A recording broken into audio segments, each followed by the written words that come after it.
भगवान और महापुरुष की कृपाओं में गड़बड़ी नहीं है।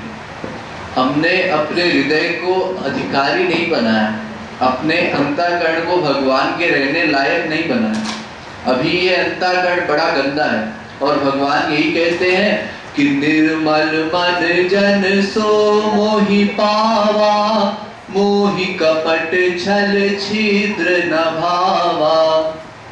पहले तुम लायक बन जाओ, ठीक ठीक बन जाओ, तुम्हारा अंतःकरण हमारे रहने लायक हो जाए, तब हम उस अंतःकरण में आएंगे। लेकिन अभी तक तो हमारे अंतःकरण में सब काम क्रोध लोभ मोह जितने संसारी विकार होते हैं सब मौजूद हैं। फिर इसको कैसे ठीक किया जाए? वही उत्तर है इसका।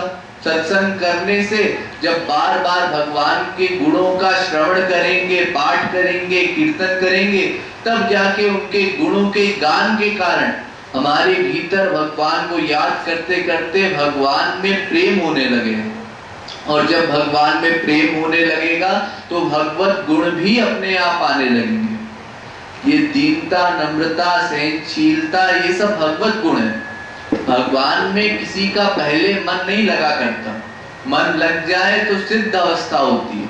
वो सिद्ध अवस्था महापुरुषों की होती है, उनके लिए भी तमाम सब्जेक्ट है। ये भागवत रामायण जो हम पढ़ा करते हैं ना, ये सब महापुरुषों का सब्जेक्ट है, हम लोगों का सब्जेक्ट नहीं है। क्योंकि जो जितना अधिकारी होता है, जितना लायक होता है, उसको भगवान की बातें सुनने पर या भगवान की कथाएं सुनने पर उतनी रुचि होती है, उतना मन का खिंचाव होता है, जितना उसका प्यार होगा। अब मान लीजिए जैसे एक लड़के की बात हो रही है, अब उस लड़के से जब कोई प्यार करेगा तब उस बात में कोई इंटरेस्ट लेगा। अगर कोई अनजान लड़का है तो कोई क्यों अपना टाइम बर्बाद करेगा? वो ऐसा है, वो ऐसा है, हाँ होगा ऐसा, हमको कोई लेना देना नहीं।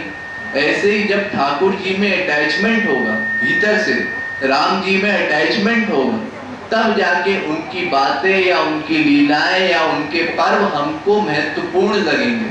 फिर हम उनको उतने ही उत्साह से मनाएंगे जैसे हम अपने पर्वों को मनाया करते हैं। जब हमारे यहाँ कोई ऐसा पर्व पड़े कि हमारे बेटे का जन्मदिन हो या हमारे पिता का जन्मदिन हो, तो हम किस प्रकार से मनाया करते हैं? उत्साहपूर्वक, क्योंकि वो अपने हैं।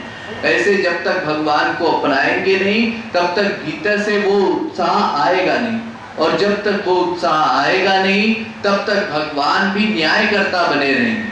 तब तक भगवान की वही वाली शर्त चलेगी कि जो मेरी भक्ति करेगा केवल उसी के लिए मैं रियायत करता हूँ। भगवान गीता में कहते हैं ना, सम्मोहम सर्वभूतेषु न मे द्वेषोस्ति न प्रिय।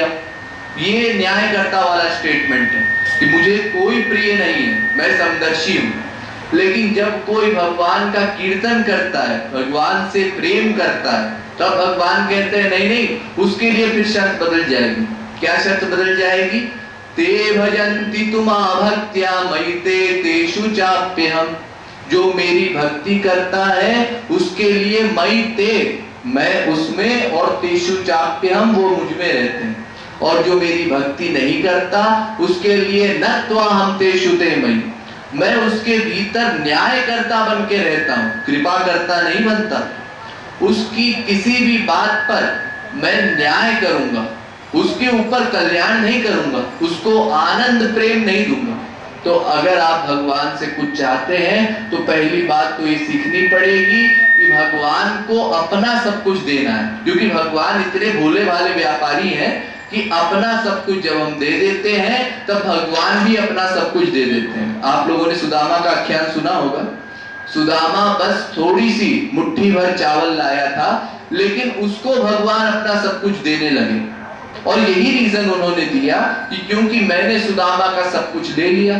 जब वो मेरे पास आया तो उसके पास बस एक मुट्ठी चावल था, तो बस वो ये जो मुट्ठी चावल है, एक पोटली चावल, इसके बदले में उसको अपना सब कुछ दे देता हूँ। ऐसे भोले भाले हैं हमारे भगवान, जबकि हमारे देने में और उनके देने में जमीन आसमान का अंतर है। कहाँ भगवान की संपत्ति, कहाँ हमारी संपत्ति। लेकिन फिर भी इतने दयालु है भगवान कि केवल हमारा समर्पण देखते हैं। अतएव हम अपना समर्पण ठीक ठीक कर ले, अपनी भक्ति ठीक ठीक कर ले, फिर उसके आगे उनका काम है।